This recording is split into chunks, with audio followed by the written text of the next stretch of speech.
दोस्तों UP DElEd online admission form 2023 दोस्तों अगर देखा जाए लगातार आप सभी को इस बात का कन्फ्यूजन्स का विषय बना हुआ है कि आखिरकार हम लोगों की जो आवेदन की तिथि है वो कब बढ़ेगी। तो बिल्कुल उसी के परिप्रेक्ष्य में हम आपके बीच में चर्चा करेंगे। वैसे अगर देखा जाए सुबह आपके बीच में एक न्यूज़पेपर की कटिंग हमने आपको दिया था और वो न्यूज़पेपर की कटिंग में स्पष्ट तौर पर कहा गया था कि आपकी जो आवेदन की तिथि है वो 100% बढ़ेगी।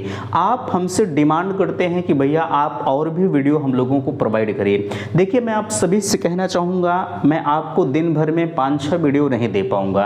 एक वीडियो हम पर डे आपके बीच में प्रोवाइड करते हैं, चाहे वो शाम को जाए चाहे सुबह जाए। वैसे सुबह एक वीडियो हमने आपके बीच में दिया था, लेकिन विशेष मार्ग पर मजबूरन कुछ अपडेट्स थे उसे आपके बीच में शेयर करना पड़ा, ठीक है। और हम हर रोज़ आपको एक वीडियो प्रोवाइड करेंगे, चाहे वो सुबह जाए चाहे वो शाम को जाए। आप इस चीज़ को मत कहा करिए कि भैया दिन भर आप हमको वीडियो देते रहिए, आपको देखने में भी अच्छा नहीं लगेगा और हमें वीडियो देने में भी अच्छा नहीं लगेगा, ठीक है। इन चीज़ों को आप समझने का प्रयास किया करिए। बहरहाल चलिए यहाँ देखिए आपके बीच में कुछ बातें कही जा रही हैं कि डेट आपकी कब बढ़ेगी। सबसे अहम मुद्दा है दिन भर आप यूट्यूब पर सर्च करते रहते हैं कि हमारी डेट कब बढ़ेगी, ठीक है। मैं आप सभी से कहना चाहूँगा यार यूट्यूब पर सर्च करने से आपकी डेट नहीं बढ़ेगी, हमसे डिमांड करने पर डेट नहीं बढ़ेगी। कल हमने आपसे कहा, रात में मैसेज किया व्हाट्सएप ग्रुप में, मैंने कहा आपसे कि आप ज़्यादा से ज़्यादा लोग जो है पीएनपी की साइट पर ईमेल आईडी दी गई है उनके पास आप मेल करने का प्रयास करें। किसी ने कहा कि मेल करने से कुछ नहीं होगा, हम डेट अपने आप बढ़ जाएगी। हाँ, उस बात से मैं भी सहमत हूँ कि डेट आपकी बढ़ जाएगी, आपकी इच्छा कर सकते हैं, अन्यथा की स्थिति मत करिए, हमसे कोई फर्क नहीं पड़ता। चलिए यहाँ लिखा जा रहा है लोग डीएलएड से दूर भाग रहे हैं क्यों। ये आपके कमेंट आ रहे थे कि भैया विभिन्न तरह के लोग, अभी आज कोई ग्रुप में मैसेज डाला, कोई चैनल था, हम चैनल का नाम नहीं लेंगे, वो कह रहे हैं कि लोग बीएड की तरफ ज़्यादा जा रहे हैं, डीएलएड नहीं कर रहे हैं। तो मैंने भी आपसे उसके संदर्भ में कुछ बातें कही थी। क्या कहा था आगे हम चर्चा करते हैं। आगे चलकर डीएलएड का होगा खात्मा, यह भी आपको कन्फ्यूज कर रहा है, लोग इसके चक्कर में भी डीएलएड नहीं कर रहे हैं, इसकी क्या वास्तविकता है। और आगे काउंसलिंग का नया कार्यक्रम कब जारी होगा, बीएड करें या डीएलएड, कंफ्यूज जो है बीएड या डीएलएड में कंफ्यूज क्या करें, इस पर भी चर्चा होगी। स्कॉलरशिप बेस पर एडमिशन आपके विभिन्न कॉलेज वाले लेते हैं, इसका क्या प्रोसेस होता है, क्या सही होता है या नहीं होता है स्कॉलरशिप बेस पर एडमिशन। और यहाँ डीएलएड डाइट से करें या प्राइवेट से करें, बेस्ट कौन, ये भी आप पूछ रहे थे। डाइट माने आपका होता है गवर्नमेंट कॉलेज से हम बीटीसी या डीएलएड करें या प्राइवेट कॉलेज से करें, हमारे लिए बेहतर क्या होगा। और यहाँ संपर्क माध्यम आपके बीच में दिया जा रहा है 9452331053। अगर आपको डीएलएड के संदर्भ में कोई भी समस्या होती है तो बिल्कुल आपके लिए व्हाट्सएप ग्रुप बना हुआ है, लिंक आपके डिस्क्रिप्शन बॉक्स में है, वहां से जाकर आप जो व्हाट्सएप ग्रुप है उससे आप ज्वाइन कर सकते हैं। किसी भी प्रकार की कंफ्यूजन के लिए आप मैसेज करिए, समय रहते हुए आपके मैसेज का रिप्लाई दिया जाता है। आपके कॉल्स आते हैं, कॉल्स आपका रिसीव नहीं हो पाता, उस बात के लिए मैं क्षमा चाहूँगा, ठीक है। चलिए यहाँ सबसे पहले हम आपके बीच में एक एक चीज़ पर चर्चा करते हैं। आप जो कह रहे थे स्कॉलरशिप बेस पर एडमिशन की, देखिए होता है ऐसा नहीं है, बट एक चीज़ का विशेष तौर पर ध्यान रखिएगा कि अगर आपको स्कॉलरशिप बेस पर एडमिशन लेना है तो सर्वप्रथम आपके पास आय और जाति प्रमाण पत्र जो होता है या इनकम सर्टिफिकेट या कास्ट सर्टिफिकेट, ये दोनों सर्टिफिकेट आपके नए होने चाहिए, ठीक है। नया होने का मतलब अगर आपका पिछले साल भी बना है तब भी चल जाएगा, लेकिन विशेष तौर पर ध्यान रखिएगा कि 100-200 की बात होती है, आप नया सर्टिफिकेट बनवा लीजिएगा, ठीक है। विभिन्न कॉलेज वाले करते हैं, अगर आपका स्कॉलरशिप बेस पर हो जा रहा है तो आप कर सकते हैं, ये बिल्कुल जायज होता है। लेकिन एक चीज का ध्यान रखिएगा, वो कहेंगे कि 100% स्कॉलरशिप आ जाएगी, by the way rare case में आपकी स्कॉलरशिप नहीं आती है तो आपको जो इनकी फीस होती है वो फीस आपको पूरा का पूरा पे करना पड़ेगा। इस चीज से आप उनसे पहले कंफर्म कर लीजिएगा कि भैया रेयर केस में अगर हमारी स्कॉलरशिप बाय द वे नहीं आई, कभी कभी बजट के अभाव में नहीं आती है, ठीक है। तो अगर हमारी स्कॉलरशिप नहीं आई तो आप क्या करेंगे, क्या हमसे पूरा फीस लेंगे। अगर आप पूरे फीस देने में सहमत हैं तो आप करिएगा, अन्यथा की स्थिति में स्कॉलरशिप बेस पर यही होता है, आपका फर्स्ट सेमेस्टर और सेकंड सेमेस्टर बीत जाएगा, जब थर्ड सेमेस्टर की बारी आएगी तो एडमिट कार्ड आपको नहीं देंगे और आप मजबूर होकर आपकी आर्थिक स्थिति उस योग्य नहीं है कि हम 41,000 रुपया जमा कर पाएँ, तो आप मजबूर होकर चाहे आप डीएलएड को ही छोड़ देंगे या आप जो है किसी न किसी तरह से कर्जा वगैरह कर करके आप पूरी फीस को पेमेंट करेंगे। पहले इस बात से आप उनसे अच्छी तरह से वाकिफ हो जाइए, ठीक है। स्कॉलरशिप आएगी, मान लीजिए आएगी तब तो बेहतर है, नहीं आएगी तो आप क्या करेंगे, इस बात को आप अच्छी तरह से कहीं लिखवा लीजिएगा, ठीक है। होता है ये ध्यान रखिएगा। चलिए बीएड करें या डीएलएड, कंफ्यूज हैं। देखिए अगर आप इस बात को लेकर कंफ्यूज हैं तो यार हमें इस पर फिलहाल के लिए चर्चा तो नहीं करना चाहिए, लेकिन हम एक शॉर्ट में कहना चाहेंगे, आप डीएलएड अगर करते हैं तो डीएलएड का दायरा सीमित है, लेकिन बीएड का दायरा बिल्कुल ब्रॉड हो चुका है। वर्तमान समय में अगर देखा जाए बीएड बीटीसी का केस चल रहा है, उस केस में बीएड के बाहर होने के बिल्कुल भी संकेत नजर आ रहे हैं, ठीक है। अब कुछ लोग यहाँ बीएड भी किए होंगे और डीएलएड भी करने जा रहे होंगे, कुछ लोग इस बात का कटाक्ष भी करेंगे। देखिए हम हमेशा डीएलएड के पक्ष में रहते हैं भैया, चूंकि डीएलएड की क्लासें चलाते हैं, डीएलएड के पक्ष में हम हमेशा रहते हैं। इस वजह से मैं कहना चाहूँगा, जहाँ तक मैंने कहा जो बीएड होता है, बीएड का जो दायरा है वो बिल्कुल ब्रॉड है, और जो अगर हम डीएलएड के दायरे की बात करें तो डीएलएड जो होता है वो बिल्कुल प्राथमिक से जूनियर तक ही सीमित रहा है, ठीक है।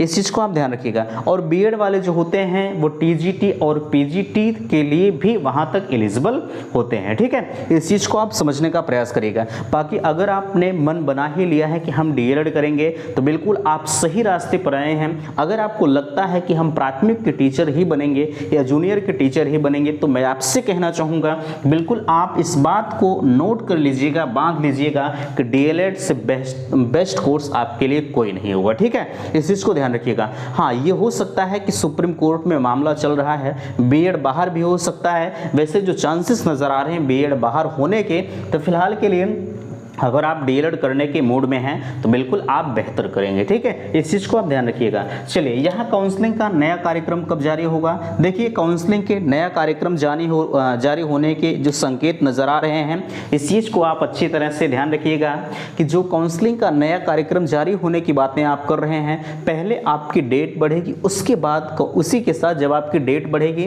तो आपका काउंसलिंग का नया कार्यक्रम भी जारी होगा, ठीक है। अब यहाँ एक चीज़ ध्यान रखिएगा, अब डेट आपकी कब बढ़ेगी? मैंने आपसे कहा है कि डेट आपकी तब बढ़ेगी जब जो भी आपसे संबद्ध यूनिवर्सिटीज़ हैं जब अपने फाइनल ईयर के परिणाम को घोषित करेंगे। जब फाइनल ईयर के परिणाम को घोषित करेंगे तब जाके आपका जो आवेदन की तिथि वो बढ़ जाएगी अपने आप। मैंने आपसे कल भी कहा था और आज भी मैं कह रहा हूं और मैं कल भी यही आपसे कहूंगा कि 101% आपकी डेट बढ़ेगी तो बढ़ेगी, ठीक है। चूंकि स्टेट रैंक आपकी नहीं जारी हुई, स्टेट रैंक न जारी होने के पीछे सबसे बड़ी वजह है कि डेट का बढ़ना, ठीक है। इस चीज को आप पूछ रहे थे रैंक हमारी कब जारी होगी, रैंक को इनके बारे में आप भूल जाइए। आप डेट आपकी कब बढ़ेगी, कम से कम आपको 5 दिनों का वेट करना होगा, 5 दिन के बाद ही आपकी डेट बढ़ पाएगी, ठीक है। इससे पहले चूंकि पीएनपी भी होती है, वो भी शासन से उन्हें परमिशन लेना पड़ता है। जैसे ही शासन से परमिशन मिलता है तत्काल आपकी जो ऑनलाइन आवेदन की डेट है वो बढ़ जाएगी, ठीक है। इस चीज को आप बिल्कुल भी परेशान मत होइएगा।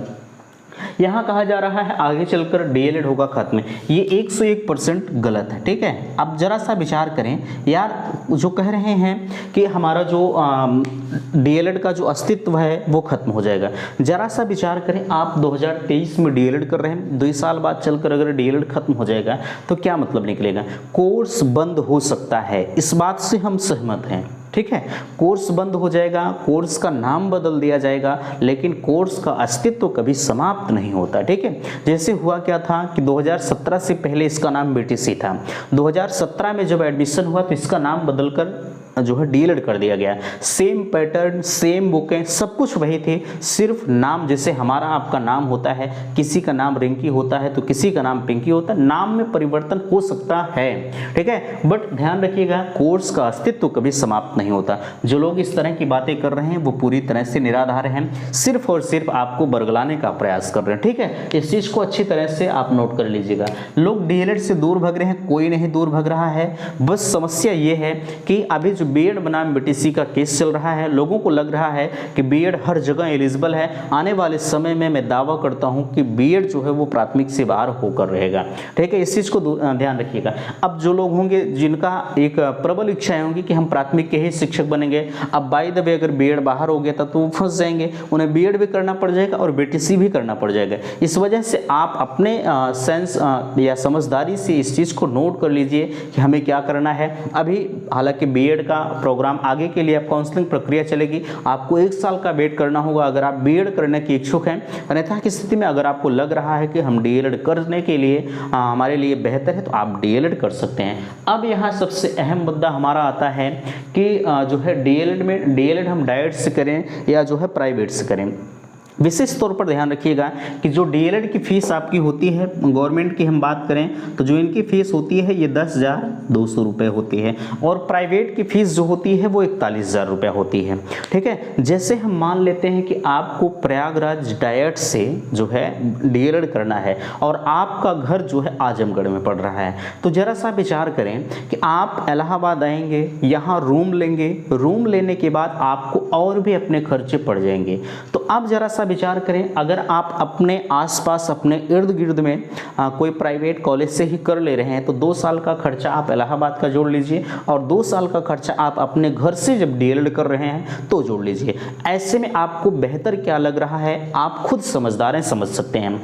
एक चीज़ का ध्यान रखिएगा, अगर भैया जो है जैसे आप किसी और कोर्स की तैयारी कर रहे हैं, कहीं रह रहे हैं तो आप वहाँ भी ले सकते हैं। हम ये नहीं कह रहे हैं कि आप पैसे के अभाव में इलाहाबाद मत आइए या ऐसा करिए वैसा, ये आपके ऊपर निर्भर है। लेकिन इस चीज़ को आप नोट कर लीजिएगा कि अगर आप दूर से करते हैं तो भी आपको वही खर्चा आएगा। और एक चीज़ का ध्यान रखिएगा, कुछ लोगों को इस बात का भी भ्रम पाल रखा है कि हमारे लिए डीएलएड बेस्ट है या कुछ लोगों ने इस बात का भी भ्रम पाला है कि हम गवर्नमेंट से करेंगे तो हमारे लिए और बेहतर होगा, प्राइवेट से करेंगे तो और अच्छा होगा। ध्यान रखिएगा, डीएलएड चाहे आप गवर्नमेंट से करते हैं वही मान्यता तब भी होती है, आप प्राइवेट से करते हैं वही मान्यता तब भी होती है। जो गवर्नमेंट से करके आए हैं वो भी जो है उन्हें भी टेट सीटेट जैसी परीक्षाओं को वेट करना होगा और आप प्राइवेट से कर रहे हैं आपको भी टेट सीटेट जैसी परीक्षाओं में बैठना पड़ेगा। ठीक है, तो इस चीज़ को आप अच्छी तरह से नोट कर लीजिएगा। ठीक है, तो हमने आशा करते हैं इन सभी मुद्दों पर चर्चा किया।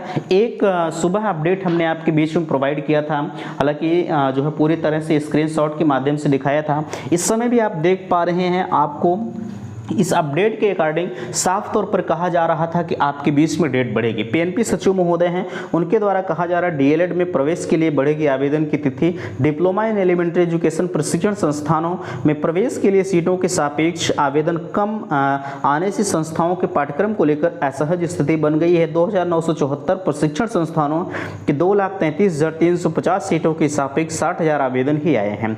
इस आधार पर प्रवेश प्रक्रिया पूरी कराई गई तो निजी संस्थान ही नहीं जो है सभी जिला शिक्षण प्रशिक्षण संस्थान डाइट की सीटें भी भर पाना मुश्किल होगा।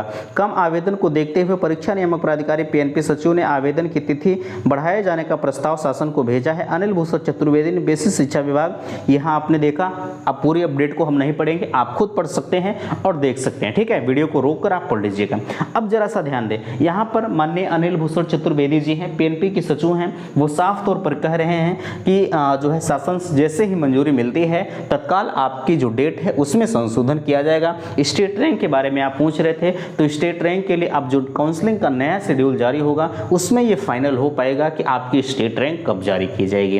ठीक है, तो इस वीडियो में यहीं तक। आशा करते हैं दी गई जानकारी से आप संतुष्ट हैं। आप वीडियो को शेयर नहीं करते और वीडियो को लाइक नहीं करते, प्लीज़ वीडियो को लाइक जरूर करें, क्योंकि अगर आपको लग रहा है कि हम आपके लिए कुछ बेहतर कर रहे हैं तो यार इतना तो आप कर ही सकते हैं कि चैनल को सब्सक्राइब कर लीजिए और वीडियो को लाइक कर दीजिए। ठीक है, तो मिलते हैं नेक्स्ट अगले वीडियो में, तब तक के लिए थैंक्स, धन्यवाद।